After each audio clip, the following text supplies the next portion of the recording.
Before this video begins, I'd like to give a huge thanks to my channel members who you can see on screen now. Become a member by hitting the join button and get your name here among other awards today. Hello there and welcome back to Forza Top Gear Laps Rivals, the spin-off where we pit a couple of cars with common ground and close PIs against each other to see which one comes out on top.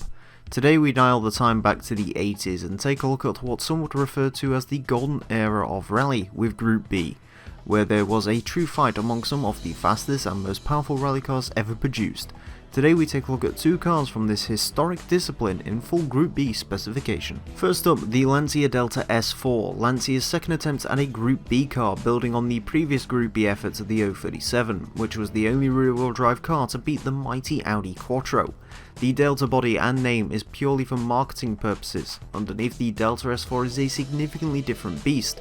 Utilising a space frame chassis, the Delta S4 features a mid-mounted engine, and unlike the 037, the Delta S4 was all-wheel drive. The engine was a 1.8 litre 4-cylinder that was supercharged and turbocharged. This act, known as twin charging, aims to cut turbo lag by having the supercharged running at low RPM while the turbo kicks in at higher RPMs, essentially filling in the gap.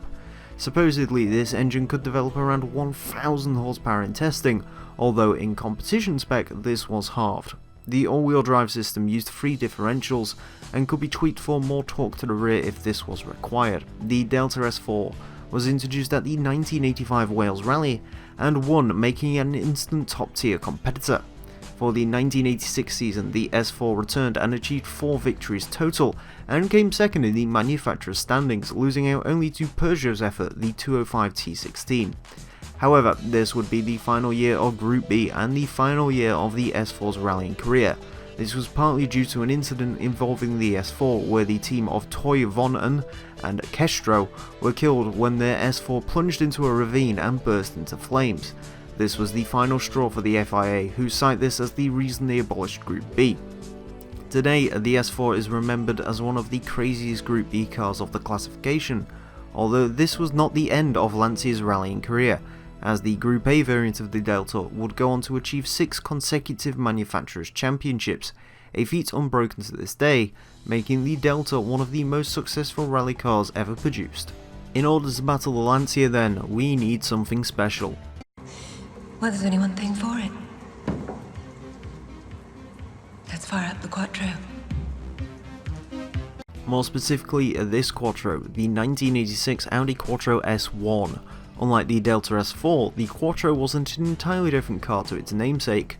The Quattro was launched in 1980 as one of the world's first high-performance all-wheel drive cars, designed to be a good performer no matter the conditions. Naturally, this made it a good fit for the WRC. Debuting in 1980, and as the main WRC classification changed to become Group B, the Quattro changed with it and was still competitive even in the face of purpose-built machinery. Winning the manufacturer's standings in both 1982 and 1984, by 1985 it had morphed into the car you see in front of you now, the S1, with various physical and technical augmentations. The engine was an inline 5 like the standard road car, however this engine was actually smaller than the road-going Quattro. This allowed it to run a bigger turbocharger, utilising a recirculating air system allowing it to continuously spin and reducing turbo lag. Power was doubled over the homologated road car variant. The S1's most notable feature is the aerodynamic body kit. This of course aided downforce significantly. Elsewhere, weight was reduced and some models even had a forerunner for what would become the DSG gearbox. Despite its renewing, the S1 was still an aging car, competing in a vastly different scene alongside full-bred purpose-built race machinery. Introduced in the 1985 season, the S1 only managed a single win at San Remo. Audi was hoping for better results in the 1986 season, however after several incidents including the Torven Quattro deaths, Audi and Ford both pulled out of the 1986 season, and while the Quattro S1 would go on to win the 1987 Pikes Peak Hill Climb, this would be a sad ending for perhaps the poster boy of 80s rallying. So those are the vehicles, 2 insanely tuned cars meant to be the supercars for the dirt. While I certainly wouldn't have the testicles to drive these things on the dirt, I guess we should be alright for a trip around the Top Gear track. Let's see how they got on.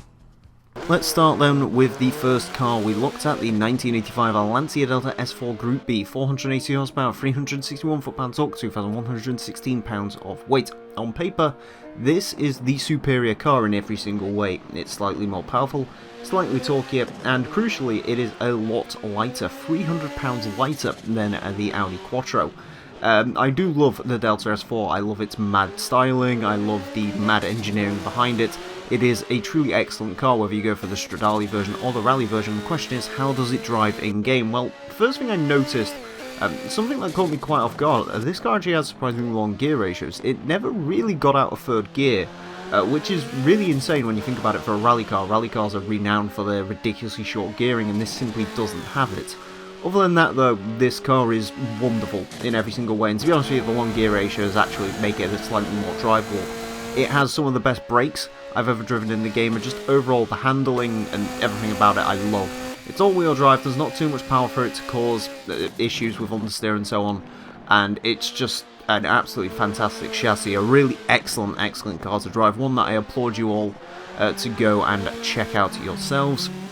In the next corner, we have the 1986 Audi Quattro S1 Group B, 469 horsepower, 354 foot-pound torque, 2,403 pounds of weight. You can see those statistical differences to the Lancia, and you can see that it is the underdog going into this one. However, it does have one key advantage, which is the ridiculous aero kit, which, while this course doesn't really have enough corners to get that aero kit down properly, it'll be interesting to see how well this car does. Overall, if I had to describe the way the Quattro drives, it's extremely excellent, very excellent, super well set up for a track like this. Top Gear track, sort of a tight, windy course with a few sort of good acceleration zones here and there. The Quattro is the perfect car for it. It's got a much shorter gear ratios than the Lancia, which means it can sit in the power band a lot easier. It's just an excellent car to drive, really very good handling. It is slightly more understeered than the Lancia. This one did take a lap or two to get used to the way it drove, but once I was in the zone with this car, we just really clicked. If I had to sort of compare it to a car, it almost drives like the modern day GT2 RS, kind of understeery at first, but once you get used to it, it is a very quick car. Just how quick? Well, let's take a look at the leaderboard. It is the quickest car today, which is surprising, because the Lancia is, again, statistically quicker. Goes into 27th place with a 112.608. It's quicker than a GT2 RS, a Lamborghini Centenario, Ford GT, 458 Speciale, a Viper ACR. It's insanely quick. And don't think the Lancia ain't quick either. That goes into 36th place with a 113.821. A second and a bit off the Audi, but, you know, it's quicker than a 311 Lotus, a Porsche 911 GT2 RS 2012, a Ferrari Enzo, Lamborghini Huracan. These are some of the quickest cars in the world, and these 1980s dirt machines can just go ahead and wipe the floor with them on this leaderboard. It is insane. Both of these cars are absolutely tremendous. If I had to pick one, it is kind of tough.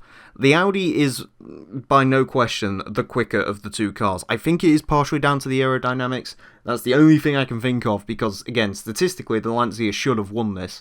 But I think my heart says Lancia and my head says Audi. The Audi is the better driving car, but the Lancia, there is just something about that awesome car. But truthfully, go with either of these cars, and they are excellent pieces of machinery. Anyways, thank you all very much for watching this edition of Forza Top Gear Laps Rivals. Join me for the main episode, which will be going out in a couple of days, I can promise you that, and it will be on classic muscle cars. So join us next week for another Rivals episode, where we take a look at the sort of some other classic muscle cars that weren't in the episode. So yeah, with that all being said and done, thank you all very much for watching, and until next time, farewell.